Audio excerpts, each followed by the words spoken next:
Assalamualaikum warahmatullahi wabarakatuh.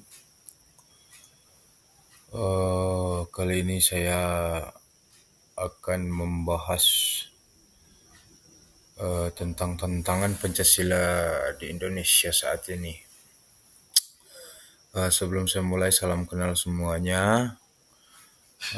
Semoga kita sehat-sehat saja. Perkenalkan, nama saya Gafri Yusi. Saya membuat video ini untuk tugas akhir semester saya di Universitas Cyber Muhammadiyah di mata kuliah Pancasila. Pembahasan saya kali ini itu tentang Pancasila Indonesia saat ini, mengatasi hoax, polarisasi, dan lunturnya nilai kebangsaan. Kali ini saya mengangkat judul tantangan Pancasila di Indonesia saat ini, hoax, polarisasi, dan lunturnya nilai kebangsaan. Judul ini dipilih karena mencerminkan kondisi nyata bangsa Indonesia saat ini, di mana nilai-nilai Pancasila menghadapi tantangan serius di tengah perkembangan teknologi dan media sosial. Nanti kita akan bahas satu persatu. Pendahuluan, Pancasila sebagai dasar negara, tantangan di era digital, media sosial, dan krisis nilai. Pancasila merupakan dasar negara Republik Indonesia yang seharusnya menjadi pedoman dalam kehidupan bangsa dan bernegara. Namun di era digital saat ini, perkembangan teknologi dan media sosial membawa tantangan baru, seperti menyebarkan informasi yang tidak terkendali. Hal ini memicu krisis nilai, di mana sikap toleransi, persatuan, dan gotong royong mulai mengalami penurunan. Ya, benar atau tidaknya kita sama-sama merasakan di era ini dengan perkembangan teknologi kita banyak menurun, baik di bidang sosial maupun di bidang apapun itu ya, seperti di sosial kita sudah menurun, tongkrongan sudah pegang HP masing-masing, tidak nongkrong seperti dulu, bersosial, bercerita gitu. Terutama di generasi muda, kalau udah ngumpul itu kepalanya menunduk ke HP semua. Tidak ada obrolan-obrolan serius seperti masa-masa sebelum adanya media sosial gitu. Selanjutnya, tujuan dan presentasi. Menjelaskan konsep Pancasila, menganalisis tantangan saat ini, memberikan contoh kasus yang nyata. Tujuan dari presentasi ini adalah untuk menjelaskan kembali makna dan kedudukan Pancasila sebagai dasar negara.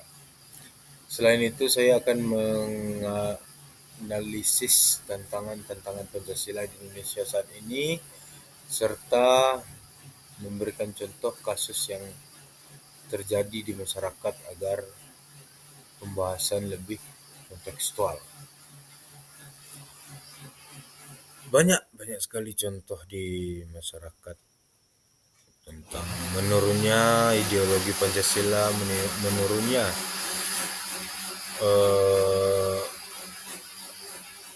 sosial masyarakat karena perkembangan zaman ini.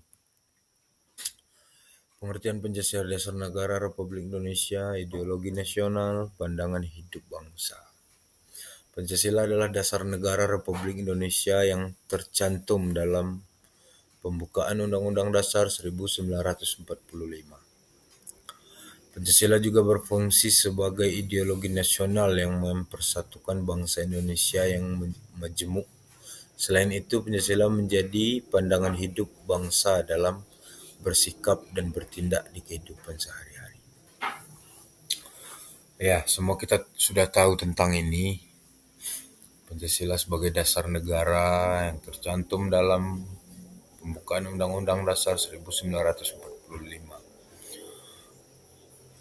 Selain itu, Pancasila menjadi pandangan hidup bangsa dalam bersikap dan bertindak dalam kehidupan sehari-hari. Hendaknya seperti itu, walaupun dengan bagaimanapun kemajuan zaman, kita tetap berpegang kepada Pancasila. Seharusnya gitu. Fungsi Pancasila sebenarnya gitu. Dasar negara, sumber dari segala sumber hukum, pedoman hidup berbangsa. Sebagai dasar negara, Pancasila menjadi landasan dalam penyelenggaraan pemerintahan. Sebagai sumber hukum, semua peraturan perundang-undangan harus berlandaskan nilai Pancasila. Pancasila juga berfungsi sebagai pedoman hidup berbangsa agar tercipta kehidupan yang adil, damai, dan bersatu. Ya, semua kita mungkin udah hafal semua tentang Pancasila dengan poin-poinnya ya. 1. Seperti ketuhanan yang Maha Esa. 2. Kemanusiaan yang adil dan beradab. 3. Persatuan Indonesia. Fungsi-fungsi Pancasila tersebut itu memang harus menjadi pedoman dalam berbangsa dan bernegara, dan berdasarkan Pancasila pun hukum dibentuk di Indonesia seperti itu. Karena itu adalah dasar awal dari negara kita, sumber awalnya negara bisa terbentuk, maka Pancasila lah landasan dari semuanya. Tantangan Pancasila dalam menghadapi hoax, polarisasi sosial, intoleransi, lunturnya nilai kebangsaan. Saat ini Pancasila menghadapi berbagai tantangan seperti maraknya hoax, polarisasi sosial, dan intoleransi.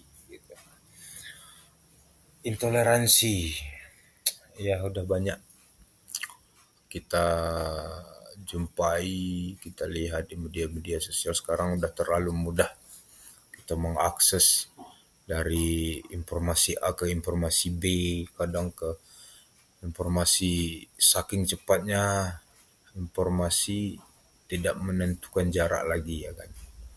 Mulai dari sini kita misalnya ada kejadian, 5 menit kemudian informasi itu udah sampai ke pulau seberang gitu. Misalnya kita terjadi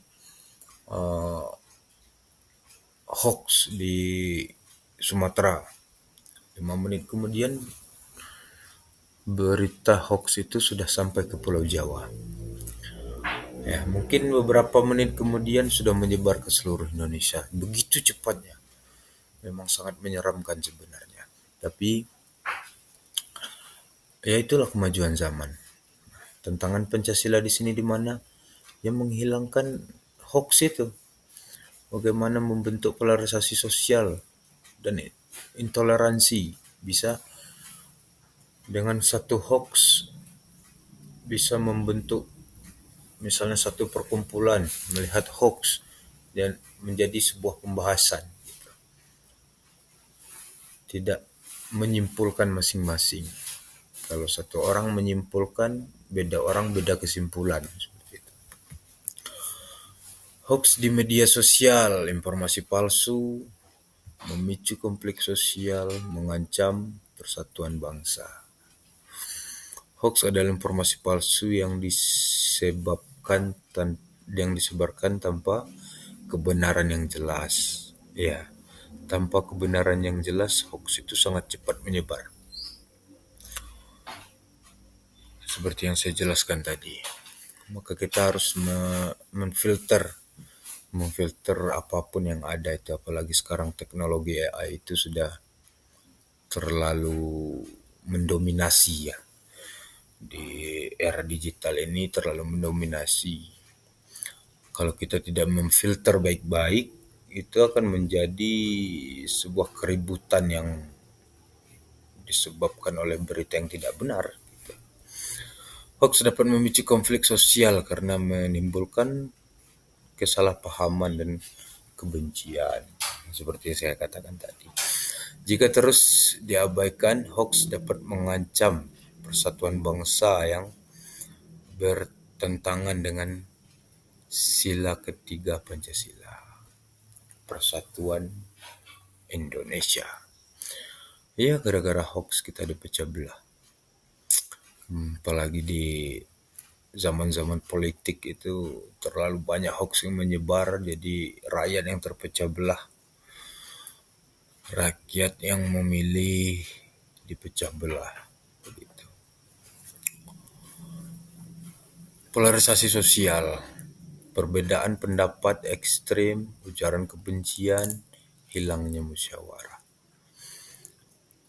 Polarisasi sosial terjadi ketika masyarakat terpecah ke dalam kelompok-kelompok yang bertentangan secara ekstrem. Nah, benar. Memang itu bisa kita lihat di contoh nyatanya tadi itu di zaman-zaman politik, baik itu pilkada, pilpres, ya kan, kita dipecah belah dalam kelompok yang ekstrim. Sehingga setelah pemilihan pun kita masih merasa terpecah seperti itu. Dengan berita-berita hoax yang menyebar di media sosial yang begitu cepatnya, saking cepatnya kita tidak memfilter itu gitu. Kita telan aja informasi itu. Seharusnya tidak begitu. Kita sebagai masyarakat itu harus memfilter apapun kejadian yang terjadi. Kita lihat dulu maksud dari videonya, misalnya ya kan. Apa tujuannya, kita filter, kaji lebih baik benar atau tidaknya. Perbedaan pendapat seringkali disebut ujaran kebencian. Nah, di situ kita sering terkecoh ya masyarakat Indonesia. Perbedaan pendapat kita dengan si A dan si B, karena kita menekankan kita yang benar, maka si lawan itu adalah ujaran kebencian. Tidak seperti itu. Ini banyak terjadi di era-era politik, saya bilang. Akibatnya nilai musyawarah dan masyarakat yang menjadi ciri khas bangsa Indonesia mulai ditinggalkan. Iya, kita udah dipecah belah. Baik dari dalam maupun dari luar gitu. Walaupun dari bangsa asing kita sudah dipecah belah. Intoleransi, konflik SARA, diskriminasi, pertentangan dan Pancasila. Intoleransi sering muncul dalam bentuk konflik SARA dan diskriminasi terhadap kelompok tertentu. Sikap ini jelas melanggar nilai kemanusiaan dan keadilan sosial. Interaksi bertentangan dengan sila pertama dan kedua Pancasila yang menekankan sikap saling menghormati. Ya, sebenarnya tidak perlu saya jelaskan lebih lanjut ya, karena juga saya ini lagi belajar banyak sesuatu dari hal-hal yang saya temukan dalam belajar ini, dan alhamdulillah saya dapat membaca dengan kejadian nyata, kasus-kasus yang ada, dengan buku-buku yang saya baca untuk menyelesaikan tugas ini. Memang banyak tentang intoleransi yang seperti ini ya, yang menghilangkan nilai-nilai Pancasila. Rata-rata sekarang banyak yang menghilangkan nilai-nilai Pancasila. Contoh kasus nyata, ujaran kebencian di media sosial, hoax menjelang pemilu, konflik antar kelompok, sudah saya bahas tadi ya kan. Hoax menjelang pemilu, pilkada. Contoh nyata dapat dilihat dari maraknya ujaran kebencian di media sosial. Ya, sepertinya anak-anak zaman sekarang itu media sosial udah udah dipakai semua lah ya, seperti kayak Facebook, IG, Instagram, ya kan, Twitter atau X sekarang. Banyak sekali video-video AI yang meniru tokoh-tokoh, bahkan suaranya pun bisa ditiru gitu untuk menjatuhkan seseorang. Kita harus memfilter itu, sekali lagi kita harus filter itu. Jangan sampai kebencian itu terus eh, mempengaruhi pola pikir kita gitu. Pendapat ahli, masalah utama pada penerapan nilai Pancasila tetap relevan. Menurut para ahli, masalah utama bukan pada Pancasila itu sendiri. Benar, memang bukan Pancasila. Pancasila itu dasar negara kita, kok bisa disalahkan. Melainkan pada penerapan nilai-nilainya. Pancasila tetap relevan, namun perlu diinternalisasikan kembali melalui pendidikan dan keteladanan dalam kehidupan sehari-hari. Selanjutnya, penerapan nilai Pancasila. Bijak media sosial, menghargai perbedaan, musyawarah dan mufakat. Memang itu solusi yang sebenarnya. Musyawarah dan mufakat, bijak dalam bermedia sosial. Penerapan nilai Pancasila dapat dimulai dari hal sederhana seperti bijak dalam menggunakan media sosial. Sudah saya bilang tadi, bijak dalam menggunakan media sosial. Enggak usah terlalu percaya dengan ujaran kebencian yang belum tentu benarnya, belum tentu adanya gitu. Setelah itu kita harus menghargai perbedaan pendapat dan latar belakang. Iya, saling menghargai. Bagaimanapun latar belakang seseorang itu, ya tetap kita hargai.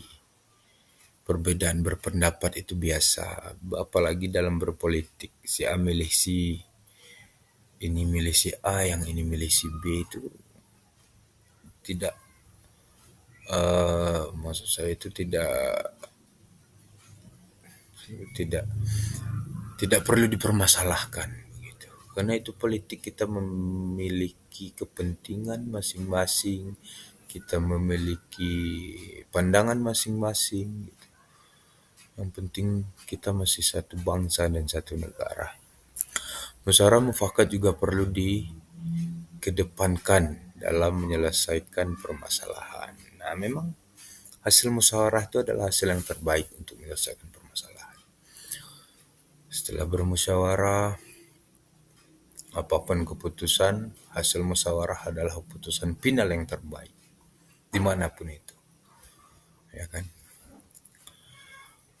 Peran generasi muda. Nah, peran generasi muda, agen perubahan, menjaga toleransi, mengamalkan Pancasila. Memang generasi muda itu adalah ujung tombak dari maju atau mundurnya suatu negara, ya kan. Kalau generasi muda kita mudah terpengaruh, lupa, apalagi lupa dengan landasan Pancasila, itu miris sekali sebenarnya. Generasi muda memiliki peran penting sebagai agen perubahan. Nah, benar. Karena saking majunya zaman, pemuda itu yang lebih mengerti ketimbang orang tua itu yang udah, maaf saya ngomong itu gaptek, ya kan. Memang pemuda ini yang memang lebih berperan aktif dengan kemajuan zaman ini. Mereka yang lebih mengerti.